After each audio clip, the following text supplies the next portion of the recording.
Tu as déjà un niveau intermédiaire ou avancé en français et tu aimes les expressions idiomatiques, mais tu sais pas trop quand et comment les utiliser. Alors, cette vidéo est pour toi, tu vas adorer. On va parler aujourd'hui d'expressions idiomatiques et je vais te donner 15 expressions avec le mot pied. Pied, oui, la partie du corps. Ces expressions, tu vas pouvoir les réutiliser. Je vais t'expliquer quand est-ce qu'on les utilise, pourquoi on les utilise et comment les utiliser pour avoir l'air naturel quand tu parles français. Je t'appelle Blue. You speak very good French? Yes, yes. My flowers are beautiful. De l'or. De l'or. The burger. Okay. I will recommend the burger. Quand on vient de résoudre un problème qui nous posait énormément de difficultés, qui était assez un poids dans notre tête, on peut dire qu'on vient de sauter une épine du pied. Ôter comme retirer, ôter, une forme un peu plus soutenue de retirer. On pourrait dire d'ailleurs retirer une épine du pied, ça marche aussi très très bien. C'est quand on a réglé un problème. J'ai enfin terminé de travailler sur ce projet. Ça me retire une épine du pied. Ça me retire une épine du pied. Un exemple dans un film ici. Vous m'ôtez une épine du pied. Vous m'ôtez une épine du pied. À vous de voir comment vous pourriez le réutiliser dans votre quotidien. Vous savez, le matin, quand on commence sa journée comme ça et que rien ne va, il n'y a plus de café, ou la machine à café déborde, ou on fait tomber un truc, on trouve pas ce qu'on cherchait. Enfin bon, bref, rien ne va, la matinée commence mal et on est de mauvaise humeur parce que rien ne fonctionne. Eh bien, si vous rencontrez quelqu'un comme ça, ou si vous-même vous êtes comme ça, vous pouvez dire que vous vous êtes levé du pied gauche. Se lever du pied gauche, ça veut dire se lever de mauvaise humeur avec une journée qui commence mal. Vous pouvez aussi l'utiliser en le disant à quelqu'un, bah dis donc, tu t'es levé du pied gauche ce matin, tu t'es levé du pied gauche ce matin. Écoutez ici dans un extrait de film français. Tu t'es levé du pied gauche? Et dites-moi en commentaire comment vous pourriez réutiliser cette expression si vous la connaissiez déjà et si vous avez une idée de comment la réutiliser. Il y a quelques mois, quelques semaines même, dans le French Film Fluency Club, qui est mon club pour apprenants de français intermédiaires avancés qui ont envie d'améliorer leur français grâce au cinéma et aux séries, on a étudié un film et dans ce film, un des personnages disait « ça lui fera les pieds ». Ça lui fera les pieds. Mes étudiants ont adoré cette expression et je vous laisse réfléchir à ce qu'elle peut vouloir dire. Ça lui fera les pieds. Je vous fais écouter un exemple et vous me dites si vous comprenez ce qu'elle veut dire. T'as qu'à l'appeler Pépé, ça lui fera les pieds. Encore une fois. T'as qu'à l'appeler Pépé, ça lui fera les pieds. Elle lui dit, t'as qu'à l'appeler Pépé, ça lui fera les pieds. Ça lui fera les pieds. L'appeler Pépé comme papy. L'idée, c'est de dire à cette personne, quand on l'appelle Pépé, qu'il est vieux ou elle est vieille. Ça lui fera les pieds, ça veut dire bien fait pour elle. Il l'aura bien cherché. Ça lui fera réfléchir un petit peu à ce qu'il a fait. Donc, c'est en général pas très gentil, mais c'est une façon de dire, il comprendra ça l'habituera ou en tout cas, ce sera bien mérité par rapport à ce qu'il a fait. Voilà, ça lui fera les pieds, ça lui fera les pieds. Donc vous pouvez aussi le décliner au pluriel, ça leur fera les pieds, ça leur fera les pieds. À vous de me dire comment vous aimeriez utiliser cette expression qui est totalement courante, pas si familière. Vous pouvez vraiment la réutiliser dans votre quotidien aussi. Démocratisation du superflu et des produits de luxe me paraît être une solution salvatrice. J'ignorais alors qu'on pouvait prendre son pied à raconter des conneries à la télé. Prendre son pied, c'est une expression qui peut avoir plusieurs significations. Prendre son pied, ça peut avoir un côté parfois aussi sexuel, donc attention comment vous allez l'utiliser, mais on peut tout à fait l'utiliser dans la vraie vie. Prendre son pied, ça veut dire prendre beaucoup de plaisir, s'éclater, s'amuser.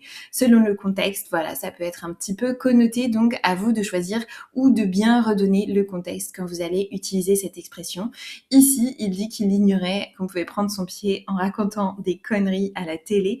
Donc ici, vous voyez, il n'y a aucune connotation spécifique, donc vous pouvez totalement l'utiliser, bien sûr. Faites attention à utiliser avec prudence peut-être. Comme je dis toujours, on finit toujours par trouver chaussure à son pied, hein.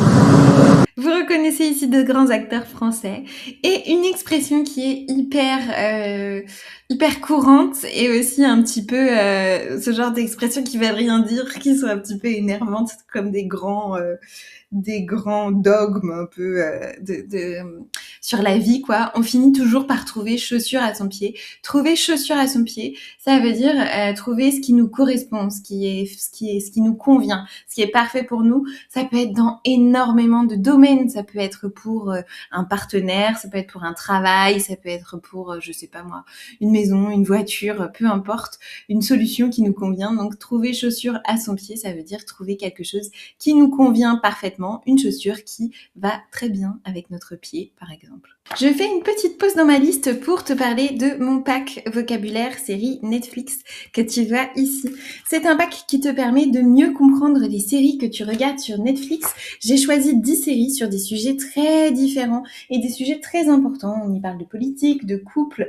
Vous avez aussi la série dans laquelle ils font des ventes immobilières, l'agence, la série sur les chefs, la série Mytho dans une famille, enfin bref, énormément de très bonnes séries.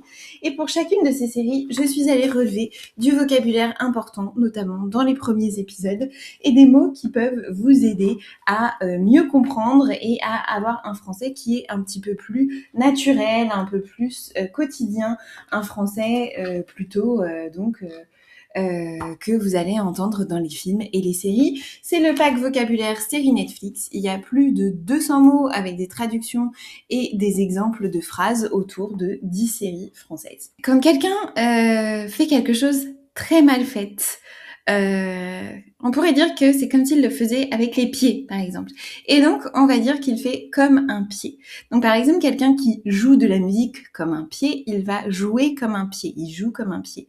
Mais on pourrait dire aussi qu'il chante comme un pied ou qu'il, je sais pas moi, qu'il fait la cuisine comme un pied, etc. Donc comme un pied, ça veut dire très mauvais, nul. Ça peut être du sport, mais pas forcément. Je vous mets ici un extrait d'un film français dans lequel on utilise cette expression. Je peux jouer comme un pied, tout le monde s'en fiche. Donc je peux jouer comme un pied, tout le monde s'en fiche. Ici, on doit parler de musique, je peux jouer comme un pied, tout le monde s'en fiche. Encore une expression dans laquelle les pieds sont décidément pas très aimés. Donc on avait juste avant comme un pied, ça veut dire mal. Et on peut aussi parfois rencontrer l'expression être bête ou con comme ses pieds, être bête comme ses pieds ou être con comme ses pieds. Bien sûr, c'est une insulte, c'est une expression qui veut dire qu'on est très bête ou très con. Attention, c'est quand même pas une expression très sympathique et à absolument éviter dans un contexte professionnel. Je vous fais écouter un extrait dans un film français. Papa, mais tu vois bien qu'il est con comme ses pieds. C'est papa, mais tu vois bien qu'il est con comme ses pieds.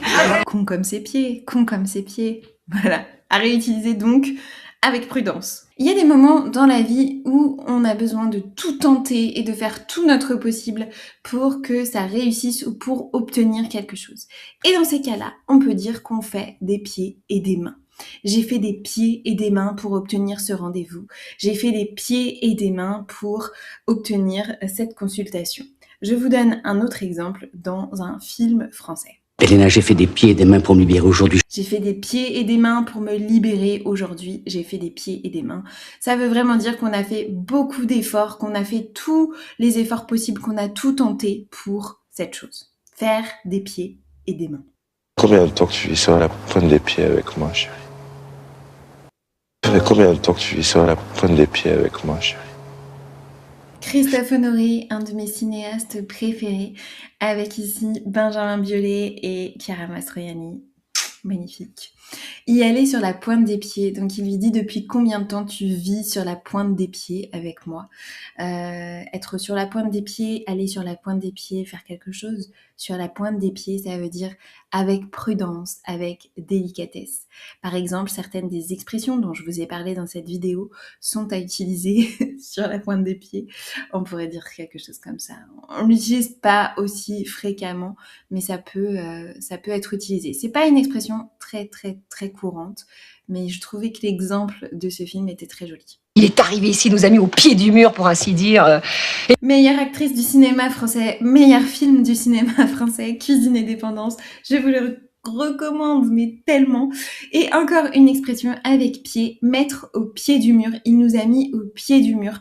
Mettre quelqu'un au pied du mur, ça veut dire l'obliger à faire quelque chose, l'obliger à prendre une décision. Il n'y a pas d'échappatoire possible après. Ça, c'est un mur, donc on est obligé de prendre une décision. Mettre quelqu'un au pied du mur, c'est en général mettre quelqu'un dans une situation assez inconfortable également. C'est quelque chose que vous pouvez tellement utiliser dans votre quotidien, dans votre vie de tous les jours. Mon patron, il m'a mis au pied du mur, soit je prends cette décision, soit je suis virée, par exemple. On nous a mis au pied du mur. Prends pas tout au pied de la lettre. Les bronzés font du ski, classique des classiques, absolument voir comme film français.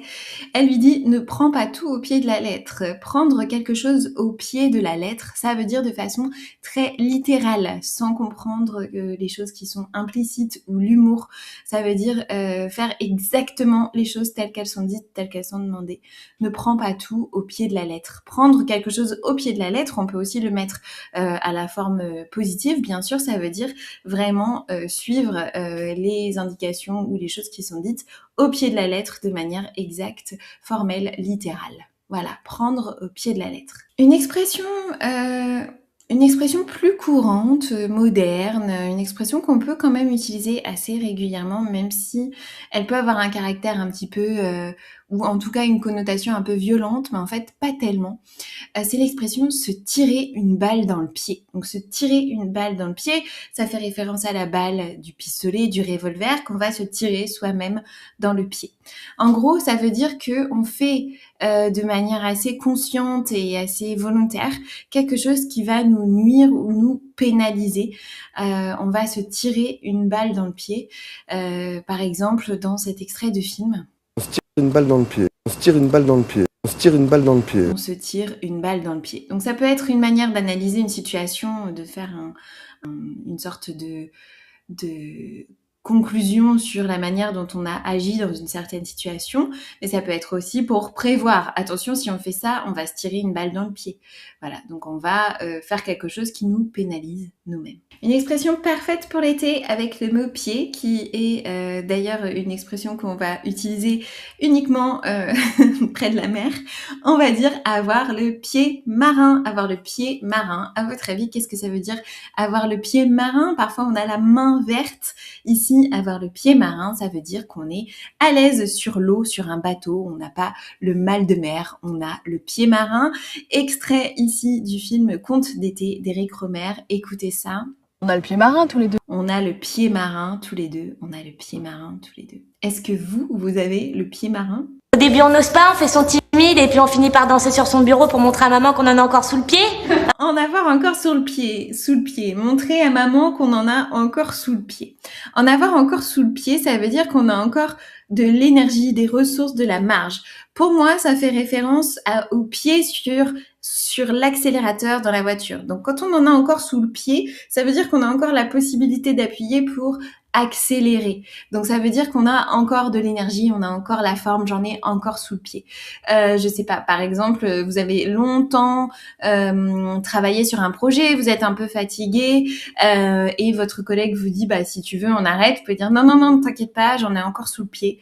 Je suis pas si fatiguée que ça, j'en ai encore sous le pied. Donc, on peut aussi l'utiliser, donc, soit pour la forme physique, mais aussi pour d'autres choses, de manière plus imagée, par exemple. Les fleuristes ont trouvé que vous leur coupiez l'herbe sous le pied.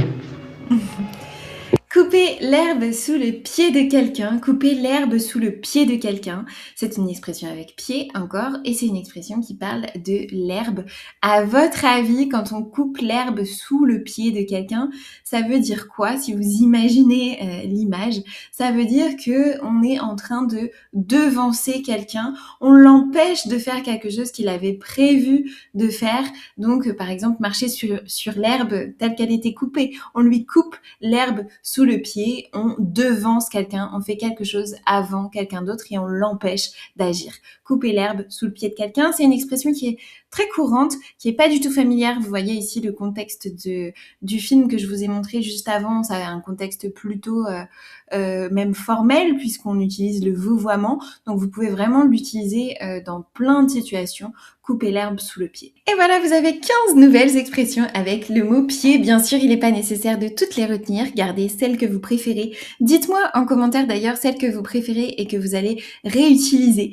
Bien sûr, dans cette vidéo, je peux te donner une liste et t'aider à connaître de nouvelles expressions, mais c'est vrai qu'il est plus intéressant de venir les écouter en vrai quand on regarde des films et de les voir dans différents contextes, et c'est exactement ce qu'on fait dans notre club, le French Film Fluency Club. On travaille par petits groupes, on a 2 lives par semaine, donc ça te permet vraiment de venir travailler du vocabulaire en contexte à partir de films, et puis on y ajoute le shadowing, des débats, etc. Et surtout, tu as la possibilité d'être corrigé. Je corrige personnellement tous les membres du club, donc n'hésite pas si c'est quelque chose qui t'intéresse. Et en septembre, je démarre un cours intensif pour très peu de personnes, un cours qui a vraiment pour objectif de te booster à l'oral en français, de t'aider à mieux parler français, à moins chercher tes mots, à moins traduire dans ta tête aussi. Donc ce sera assez intensif pour qu'on puisse avoir cet effet immersion. Si c'est quelque chose qui t'intéresse, n'hésite pas à venir chercher les informations sur mon site internet ou à poser des questions ici dans les commentaires. Je te souhaite une très très bonne continuation avec ton apprentissage du français et je te dis à très bientôt.